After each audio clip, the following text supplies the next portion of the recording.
Salut à tous, c'est Pierre pour Android Pit France et aujourd'hui Huawei vient de nous présenter son dernier flagship, le Huawei P10. Alors avec ce smartphone, le fabricant chinois présente ainsi le 5e héritier du Huawei Ascend P6, alors doté d'un écran de 5,1 pouces, d'un double appareil photo, d'une optique unique et de performances qui tiennent la route, les concurrents ont intérêt à bien s'accrocher. Alors grâce aux améliorations de l'interface logicielle, les photos prises peuvent faire de vous-même la star des réseaux sociaux.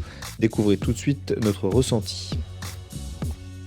Alors dans une perspective technique, sachez en priorité qu'il n'y aura chez nous qu'une seule variante du Huawei P10, elle dispose d'une mémoire vive de 4 Go de RAM et de 64 Go de mémoire interne, ainsi qu'un seul emplacement pour la carte SIM. La variante Dual SIM n'est malheureusement pas disponible en France. En matière de design, ce qui oppose ce smartphone à son prédécesseur, c'est surtout son lecteur d'empreintes digitales situé sur l'avant. Jusqu'à présent, ce dernier était situé à l'arrière des appareils, désormais il se trouve à l'avant, à l'instar des iPhones ainsi que des smartphones de Samsung depuis le Galaxy S5. Hormis ce point, le design de ce P10 ne vous surprendra uniquement que si vous regardez la variante Hyper Diamond Cut. Cette nouvelle variante montre une technologie de finition avec laquelle la surface est polie 10 fois.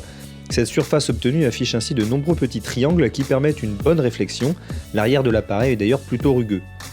Avec la protection Gorilla Glass 5, Huawei protège autant l'écran que l'objectif de l'appareil photo des coups et des éraflures.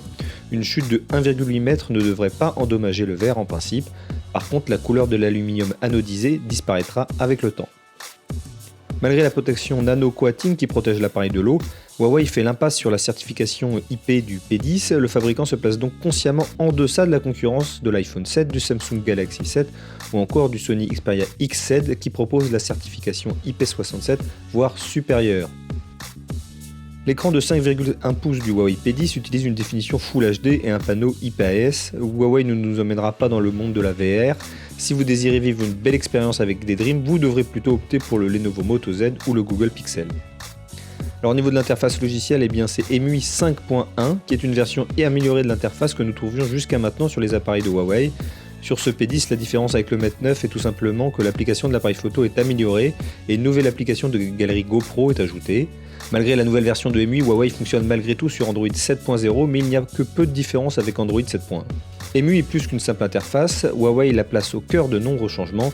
Nous pouvons mentionner notamment les optimisations de machine learning ainsi que la mémoire interne et la mémoire vive. Avec une analyse intelligence de votre utilisation, le matériel apprend quelle application doit être prête à utiliser. Ces optimisations se produisent sur l'appareil hors ligne et permettent d'obtenir de bonnes performances sur le long terme. Malheureusement, comme c'est le cas, nous ne pouvons toujours pas dire grand chose sur les performances pour le moment. La prise en main ne permet pas d'avoir une véritable idée sur le potentiel du téléphone. En théorie, elle devrait être similaire à celle du Mate 9 qui est pour le moment en tête de notre classement. Et à mon avis, c'est également plus rapide lorsqu'on le compare aux autres appareils de 2016. Le P10 saura-t-il garder la tête haute? Nous verrons bien.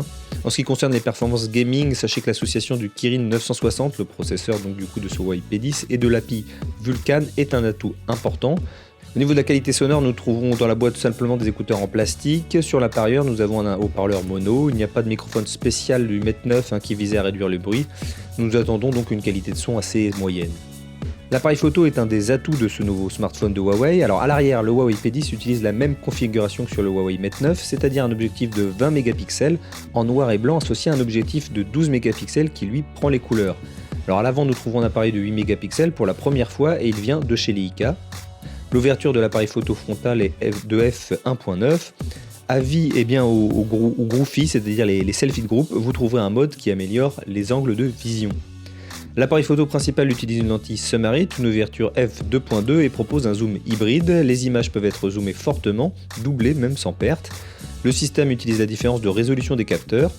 Le stabilisateur optique est même présent pour éviter les tremblements, mais il n'est présent que sur l'objectif de 12 mégapixels. Alors au niveau de l'autonomie, la batterie est passée de 3000 mAh sur le P9 à 3200 sur le Huawei P10. Il faudra effectuer bien entendu un test complet pour voir si l'autonomie a été améliorée. Grâce à la charge rapide, en tout cas, le temps de rechargement devrait être très réduit. Après 5 minutes de chargement avec le chargeur fourni par le fabricant, le P10 devrait être en mesure de proposer 2 heures de visualisation de vidéo. Alors ce premier verdict sur le Huawei P10, qu'en est-il? Huawei ne nous déçoit pas, même si ce n'est pas apparent au premier coup d'œil. Les joueurs apprécieront d'avoir une puce plus performante. Et si elles sont comme sur le Mate 9, les performances au quotidien resteront au top grâce aux optimisations du système. D'autres fonctionnalités telles que l'appareil photo amélioré doivent être testées dans un test plus complet avant de pouvoir délivrer un quelconque avis définitif ou une comparaison avec la concurrence. En tout cas, on a hâte de le tester ici à la rédaction.